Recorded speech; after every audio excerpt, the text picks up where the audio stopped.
Nous sommes de retour en direct dans cette édition du 19 mai 2026 du live de TV Finance, votre temps matinal consacré à l'actualité des marchés financiers, à l'actualité tout court et son impact sur les marchés financiers. Merci beaucoup pour votre fidélité. Vous êtes de plus en plus nombreux à nous regarder et merci beaucoup. Ça valide le temps et le travail et l'acharnement que l'on met à vouloir vous distiller une information la plus objective possible et la plus travaillée possible. On continue dans cet esprit, vous apporter de la matière pour vous aider à phosphorer, à construire des portefeuilles cohérents, tout simplement à construire, à comprendre un monde qui file à 1000 à l'heure. Et pour ce faire, eh bien, j'ai le plaisir de retrouver Bernard Prats d'Esclos et ses Market Movers. Bonjour Bernard.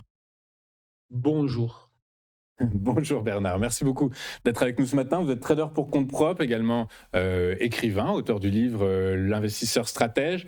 Avec nous pour nous parler dans un premier temps de ServiceNow. ServiceNow qui était engagé jusqu'à peu dans une tendance plutôt inquiétante, mais les analyses sont revenues entourer la valeur. Résultat, on assiste à un rebond. Toute la question désormais est de savoir si ce rebond peut se poursuivre, Bernard. Très très bonne question.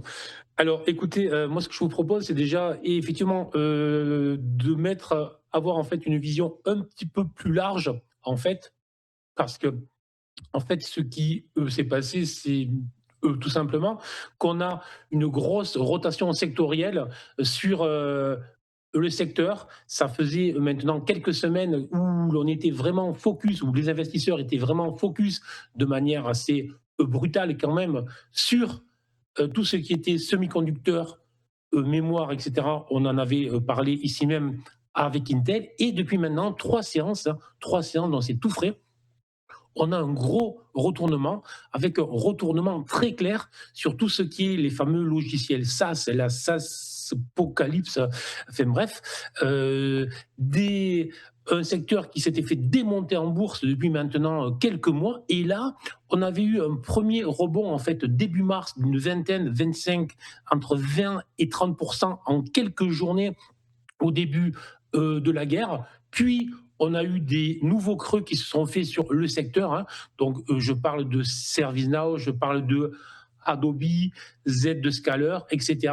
Et depuis 3 séances, un rebond. Là, on le voit très bien sur le graphique que vous avez mis à l'écran. 3 journées très spectaculairement haussières. Maintenant, attention, ça vient, hein, si je dézoome tout ça, ben, la baisse, on a perdu quand même plus de 60% sur cette valeur. C'était une quand même des valeurs vedettes de la bourse à Wall Street. Ce n'est pas rien.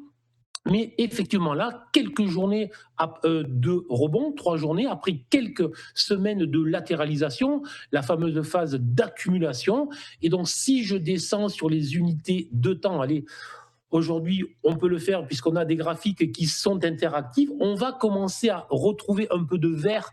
Et vous savez bien qu'il ne faut acheter avec la méthode que lorsque les indicateurs, en fait, ils passent vert, ce qui simplifie grandement le travail des investisseurs. Et là, tout simplement, j'ai quoi?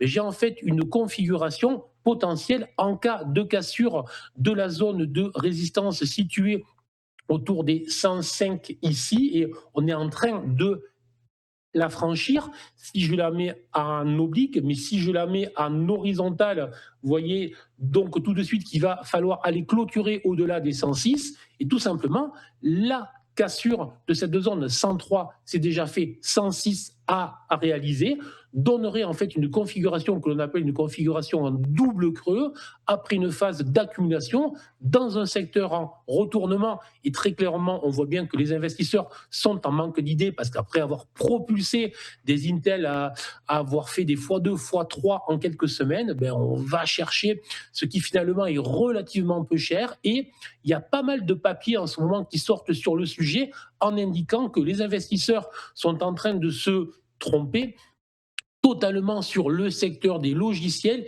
et qu'au contraire, l'IA pour les entreprises du secteur qui vont être au service de l'IA, le chiffre d'affaires pourrait augmenter de manière spectaculaire. Donc évidemment, ce n'est pas tombé dans l'oreille d'investisseurs qui ne sont pas sourds, je dis bien, alors qu'ils étaient évidemment en manque d'idées. Donc voir si ça se poursuit, mais très clairement, on pourrait là on pourrait avoir là, un signal haussier et avoir une action qui pourrait grimper assez facilement sur les 125, 128 dollars dans les prochaines semaines.